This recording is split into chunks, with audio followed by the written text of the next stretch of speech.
Hey everyone, it's May the 16th, day 136. Welcome to One Single Story. And today in our reading is Psalm 4. And so Psalm 4 is it's not clear that it addresses something specific. There are some people who believe that it might allude to David's conflict with Absalom, which yesterday we would have seen coming about because he killed Amnon. And I'll just read the whole thing, I guess, and then we can start. It says, "Answer me when I call you, my righteous God. Give me relief from my distress. Have mercy on me and hear my prayer. How long will you people turn my glory into shame? How long will you love delusions and seek false gods? Know that the Lord has set apart his faithful servant for himself. The Lord hears when I call him. Tremble and do not sin. When you are on your bed, search your hearts and be silent. Offer the sacrifices of the righteous and trust in the Lord. Many, Lord, are asking, who will bring us prosperity? Let the light of your face shine on us. Fill my heart with joy when their grain and new wine abound. In peace I will lie down and sleep, for you alone, Lord, make me dwell in safety." So let's just begin with the assumption that this is, he writes this in the context of the conflict with Absalom. And he says, give me relief from my distress. Family conflict, for one, weighs us down, but I think for most people in general, conflict is weighty. How does conflict affect us? How does it distress us? And how should we respond? He's asking for some relief. God, help me in my distress. So we're gonna make the assumption, the conversation we're gonna have at the beginning is that this conflict has created the distress on them. When there is conflict, how do we want to remove distress from our life, or how does it create distress? I think it just becomes the replaying loop in our head that what went wrong, how wrong the other person is, what we could have done, what we should have done, what we can do, the next step. Like all of that just kind of plays in a loop when we let it in our heads when we're in conflict. Right. And we can't think about other things. Sheryl? Yeah, I think it can consume you. And I feel like the closer that person is to you, the worse feeling that is, the more it consumes you, the more you're thinking about it, the more resolution you want. So there are times that happens to me. It's probably not as frequent that it would be for you because of my personality type. Like, so I can have conflict and just be done with it, right? You walk to that staff meeting, you're good, and the rest of us are like, what in the world? Yeah. And so I would like to talk about that a little bit because, one, I don't want you to think that we're always throwing punches. It's not like that. I mean, there are times where we disagree or we get sideways on an issue, but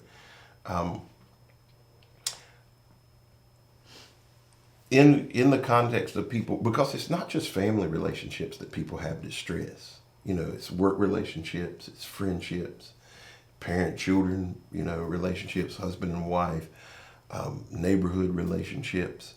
How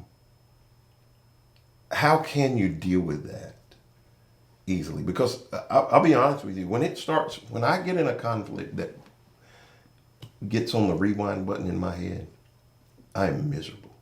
I am, because I'm like, the next time I see them, that's what I'm thinking. We're going to roll this again, and it's horrible. I mean, it's terrible. It's miserable. For the most part, I can move on. Like you said, Mm-hmm. When a meeting's over, when the conversation's done, I'm done. Like the conversation was the conversation, the person's the person. But I know my wife's not like that. For the most part, most of my kids aren't like that. Most of my friends aren't like that. And so, what steps do you take to stop that replay button? How do you deal with it? I think if it's possible just to talk to the person. Sometimes the person doesn't realize that there has been distress caused by them. Other times you have to do what you're able to do to bring some peace to that situation. I mean, in this prayer, we see him start at the beginning and then like remind himself that God is in control. And then by the end, he's able to sleep because the problem hasn't disappeared, but his attitude towards it has changed, and his trust in God has been remembered. So I think that is part of the process. It's reminding yourselves of the truth that exists in the situation. Sometimes even when there's all these things coming at you, remind yourself of what your core truth is, and that can help sometimes. Yeah, I agree. And I think you have to do what you're able to do and then trust God to do the rest in, regards to the other person and what they're thinking and where their heart is. And I think one of the differences is your relationship with God, because if you can trust him with that and walk away and not feel like you need control over this, then it does make it a lot easier. Right, that you don't have to be right. Yes, to feel at peace about it. And it's hard for me to process some of this stuff because I do have the personality that handles it probably similarly to yours, in that like I can be angry about it, I can talk to you and we can talk it out, and then I can walk away. And sometimes I literally forget that it ever happened. Exactly, yeah. Because I just feel I don't want to say separate myself, but I can feel like, okay, I'm all right with this now. It may not have had the outcome that I wanted or expected, but then I can just kind of keep on going. I don't tend to do a ton of the replay. Yeah. Yeah, I don't typically do the replay, but it does happen sometimes. The bigger picture, though, I think is the most important thing. It's the most important for me. It's most important for you, to be able to see from a broader perspective, because the times for me that I'm going to find the most distress, be in the most conflict, is somebody's going to say one single thing that's going to throw me off, and I'm just going to go after it and can't let it go. Like I just can't back off. We've all seen that. But I've worked really hard to try to stop that. Yeah. I have. I've worked really hard. I'm not perfect. I told you. I think you've gotten better at it. Yeah. I'm not perfect at it, but if I can rewind myself, if I can back up and say, okay, there's a bigger picture here, I don't find myself deep in it. But once I get in it, it's hard to get out, And I do think we have those distress moments. Second verse says, how long will you people turn my glory into shame? So David's writing, and he talks about his glory. This one caught me, and so you may not have anything to say about it. Whose glory is David speaking of? His own? Which verse are you in? Because I have a different version than you have Okay, right so now. read verse 2 in your verse translation. 2. How long will you people ruin my reputation? How long will you make groundless accusations? How long will you continue your lies? So this one says my glory. So this is the New Living Translation. So how long will people ruin my glory? Right. Is that okay? Yeah. How long are they going to do that? Do you think people? How do you deal with people who are trying to ruin your reputation? Oh man, that's a hard one because there's call them out. Yeah, I mean, I think calling them out is definitely part of it, but in some ways, are you just feeding that loop then? I mean, when it's a groundless accusation, and I don't know. I'm not against calling people out, but sometimes there's a lot of nuances to situations that it makes it tough to do. I don't know. And then you can just let it go. I mean, what can you really? I will say you two have both been like, yeah, I'm really good at letting things go. I will be the overthinker in the group where things get stuck in my head. Yeah, but that's okay. About things, but I can let it. I just definitely think I have a different personality than you two, where I can get in my brain and it's hard to get out, and I try and work through things, and it definitely is. Well, the thing is, though, we have to be aware that everybody receives and deals with things differently. And my typical response is, be quiet, put your head down, keep going in the same direction.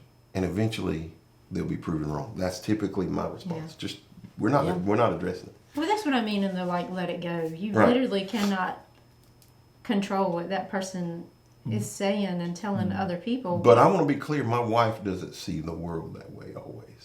She's like, you should deal with this.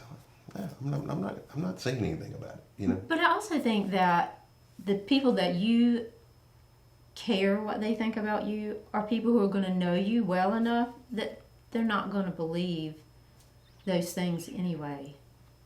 Or they would at least ask you about it in concern, not gossip about you behind your back. Yeah, and so my view of it is, there are some things you could say about me if you wanted to. You can. Well, there are about everybody. Right. But if you do good long enough, people's experience with you will outweigh whatever true they may say about you. Because that's been the challenge with David. Because David mostly is presented as a man after God's own heart, a mighty warrior. He killed Goliath. Occasionally Bathsheba gets thrown in. David had some real issues. Like, he really struggled doing the right thing at times. But overall, his heart for God trumps all of that stuff. It overcomes all of the other things in how we view him. And it's hard to do when people are talking about you. It's hard to do, especially when people are lying about you. But given a long enough period of time, your good will outshine whatever, even if what they're saying is true. Verse 3, he says, know that the Lord has set apart his faithful servant for himself. The Lord hears when I call to him. David says, I've been set apart. That's at least how I read it. Maybe your translation says it differently. And he hears me. Is David being arrogant, or is he just acknowledging that he's God's chosen person? My translation said the Lord set apart the godly for himself. So it's a little more inclusive Generic, of right. everyone who wants to follow God and tries to, is kind of the... So I don't necessarily see it as arrogant. And I think Hebrew poetry, it's so hard to translate Hebrew poetry. So, it could have been that David was talking about himself. It could have been, Well, even if he's talking about the godly, do you believe that the godly have the ear of God more than the ungodly? It's probably a matter of desire to have God's ear. I don't think that the ungodly, if you're living a completely ungodly lifestyle, however you want to view that, and you're not going to want the ear of God. You don't want that because you know that you would have to have rebuke in order to get into a right relationship, and that would be the kind of message that you would receive from God. So right. I don't think they want it. So I don't know. Yeah, I think he's talking about desire. What that he does want for God to hear him, and I think he's just talking about his confidence in the fact that God's going to hear him when he speaks because of the relationship and the desire that he has to be close to God. Right. Verse 4, he says, tremble and do not sin. When you are on your beds, search your hearts and be silent. It's, the way I read this was take some time to reflect back over the situation. Process it. Don't let it consume you, but see the bigger picture. Control your actions and your words. Your emotions, right. You can't control. Your emotions tell you what you need to do. Maybe take the next step. You can't control your emotions. You can control your actions and your words. Mm-hmm. And so how can we find times to reflect, just to take a deep breath? What does that look like maybe in your life when there's high stress or conflict or difficulty or distress? How do you center yourself to reflect back and get a better view of what's happening? For me, that requires time alone, and if it's possible, outside. The more like quiet, and less distractions that there are, the better I feel like I can process. Does the time of day matter to you? No, not really. Not really. I typically try to set aside time to read my Bible and pray in the morning to make sure that it's going to happen sometime during that day. It's more likely. But so sometimes it happens then, but I think that other times it also just happens when I have time alone, because I do process a lot of information on the backside. I don't tend to overthink things from the beginning, but I'll process it through and then consider it aside and say, okay, I'm all right with this. I think driving in the car alone is my best time of processing things. Because there's no distractions. Well, some cars around, but that's kind of the time when I can think through things and work through things better than any other place. Yeah, I do that driving. Sometimes I'll listen to podcasts, but often I'll just have it silent in the car because there's nothing else there. And one of the things, so I do a morning journal entry and a nighttime journal entry, and the last question that I asked myself every day was, is there one thing I got exactly right today or one thing I got exactly wrong today, and how can I fix it? And often writing that one thing that I just really screwed up that day will give me a reset, to say, okay, this is how you can change it, tomorrow. But I still need the quiet, and I'm a commotion, jam my schedule, right, slam full kind of person. My wife, even right now, she's like, you need to back off a little bit because I need a few days to, not do anything. She and I talk about that sometimes. Yeah, because spring break, we went to Florida, and in 4 days we went to 6 theme parks. And and I was like, can we do anything That else? does not sound fun to me. She and I are alike in that way. Yeah. So toward the end, Alyssa, you mentioned early in the podcast that it begins to change. His perception begins to change. 6-8, he says, many, Lord, are asking, who will bring us prosperity? Let the light of your face shine on us. Fill my heart with joy when their grain and new wine abound. In peace I will lie down and sleep, for you alone make me dwell in safety. He almost is describing a party, at the end. Things have turned. That they're going to experience prosperity. It's only 8 verses here.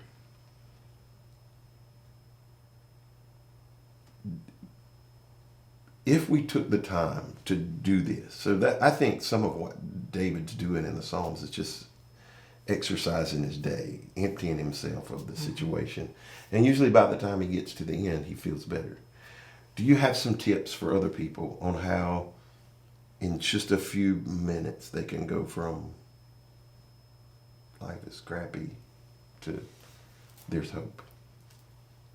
I know for me it's all about being grateful and thankful to God and really trying to thank Him for the things that are consistently good in your life and trust Him with the stuff that's not. To look back and think, okay, this is how He's helped me with this in the past. I trust that He's going to help me with this now and in the future. Because I know that when we are having problems, it can feel like it takes over everything. But I think if we try really hard to put things into perspective, we realize it's just like a small piece of the pie, that the rest of the pie is really good. Seeing the bigger picture and reminding yourself of the truth. That's right. Of who you are. Not being as a child of God, as, Yes. Do you have some practical ways people can do that? I mean, I mentioned journaling, but do you have some other practical ways people do that? Maybe you do that. So, what I'll say first is a spiritual way. I think a lot of times when we try to teach people how to pray, we're like, just talk to God. And that can be a really weird thing to try to do. But these Psalms are prayers that we can read as a prayer. So if at least to start us, yeah. Right. So if you are having a hard time with a situation, pulling out Psalm 4 and reading it out loud as a prayer can help you start to work through that. That's what has been done for thousands of years. These have been prayers. So that's a good place to start. And if you're working with somebody who's a new Christian, that's a great place to tell them how to start to pray and to see that. On like flipping switches to like a really practical thing with like deep breathing, if your exhale is longer than your inhale, your body can tell itself to calm down, because when you're in distress, you're breathing fast and your exhale is really quick. And so if you're exhaling longer, your body starts to tell itself, the nervous system starts to tell itself to calm down. Yeah, so I may get this wrong, but I do. Okay. This is the way I remember it, so this is the way I do it. I heard a guy, he was talking about how to lower your stress immediately. He was specifically, I think, talking about people who were struggling with anxiety. I use it when I know my blood pressure's up, breathe in, count to 4, breathing in, hold for 7, exhale for 8. And after about 3 or 4 times, I literally can lower my blood pressure 10 points doing that 4 times. It's amazing how much difference it makes. And so that's a practical way to recenter. Yeah. And the other one is ice water or cold water. If you are in like panic attack mode, I've seen this on TikTok where like you can get a bowl of ice and like stick your face in. I'm not kidding.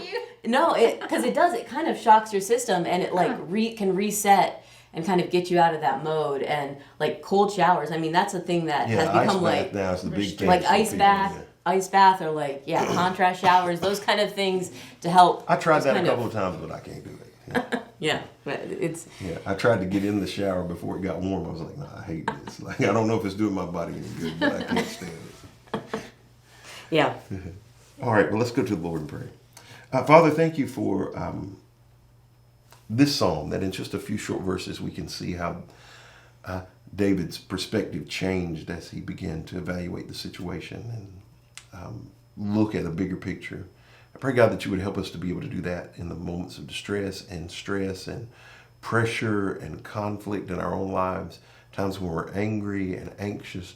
I pray, God, that you would give us the wisdom, the practical tools, the steps to pray, to be able to take some steps physically and mentally to recenter ourselves so that we can see how you're working in the entire situation and not just that specific moment. In Jesus' name.